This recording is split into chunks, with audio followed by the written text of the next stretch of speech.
Selamat datang di channel saya. Di sini saya ingin menjelaskan board yang digunakan pada printer 3D yakni Creality Ender 3. Di sini saya menggunakan versi 1.1.4 di mana board ini adalah sebuah board 8 bit. Kita langsung saja. Board ini menggunakan chip utama yakni Atmega 1284 dan kristalnya 16.000 MHz. Fungsi daripada chip utama ini adalah untuk menyimpan firmware. Yang kita kenal dalam dunia 3D printer ada yang namanya Marlin, di mana firmware tersebut akan memerintahkan IC ini untuk mengeluarkan perintah pada komponen yang terdapat pada board ini sehingga dapat bekerja sesuai dengan fungsi masing-masing. Dan juga di sini terdapat sebuah IC downloader.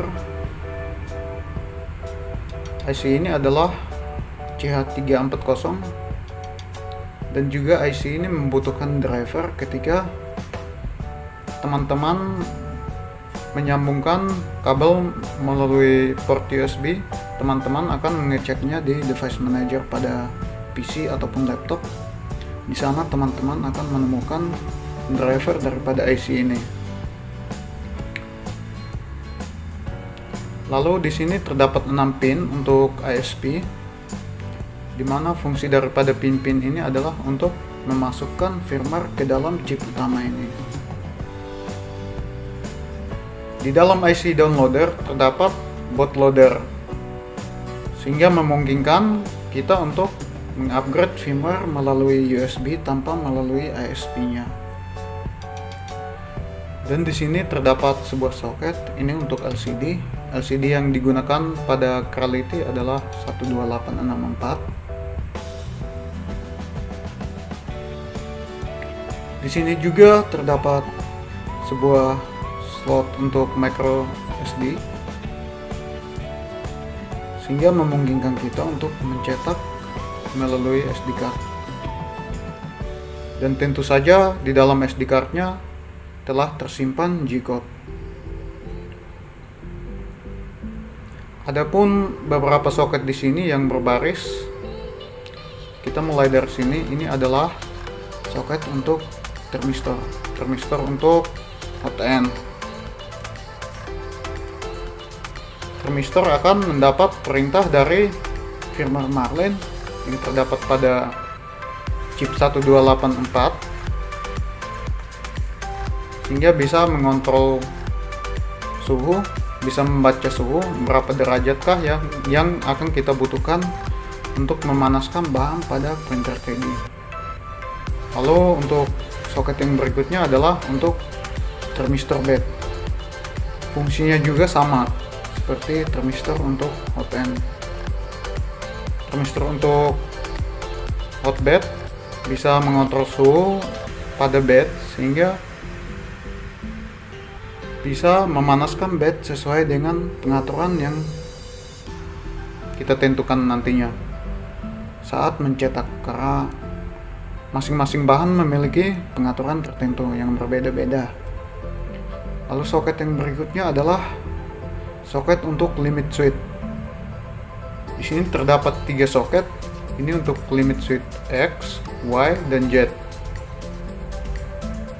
Lalu terdapat lagi 2 soket di sini. Ini adalah soket untuk fan, dimana yang ini untuk cooler dan yang satunya untuk blower.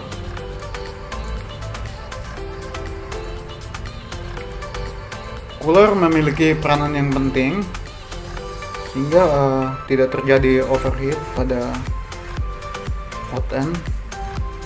Jika terjadi panas yang berlebihan, maka bahannya akan tersumbat atau biasa kita kenal dengan istilah clogging. Sehingga di sini kita memerlukan sebuah cooling fan agar suhu pada hot end bisa teratur. Dan ini blower fungsinya untuk mengipas bahan yang kita cetak nanti, sehingga hasil cetaknya akan bagus dan tidak terjadi kegagalan dalam proses percetakan. Lalu di sini terdapat beberapa kapasitor dan resistor. Ini SMD.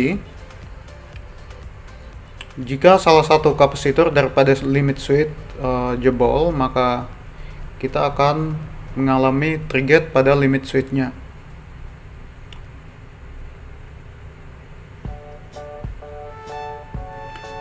Di sini terdapat pula 3 soket yang berbaris. Yang ini untuk heater.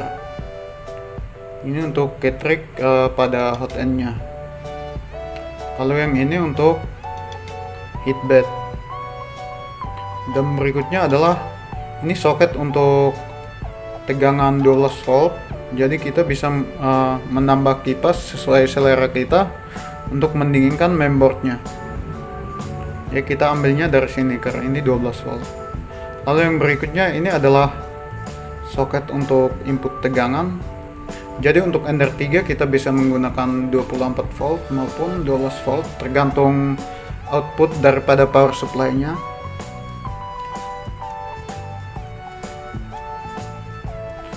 Lalu yang berikutnya di sini berjajar 4 baris heatsink.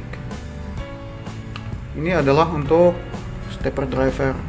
Jadi stepper driver yang digunakan pada board ini adalah A4988.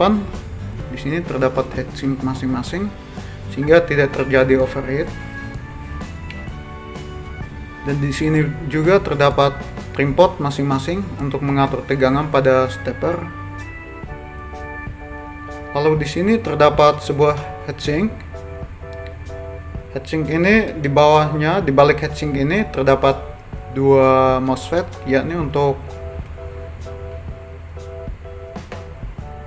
hot end dan untuk heatbed.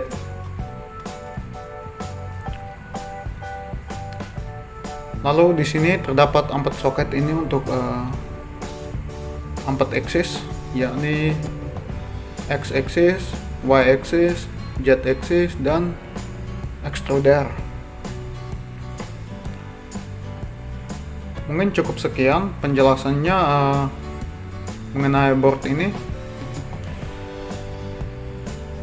Jika ada yang belum jelas pada video ini, teman-teman bisa bertanya melalui komentar, ataupun ada kesalahan dalam penjelasan. Jika ada master yang sempat nonton video ini bisa koreksi. Saya seorang pemula, namun dengan adanya YouTube ini saya hanya ingin berbagi dengan teman-teman. Barangkali ada yang membutuhkan. Jika teman-teman merasa terbantu dengan video ini, teman-teman bisa ikuti video-video saya yang akan datang. Untuk kali ini cukup sekian dan terima kasih.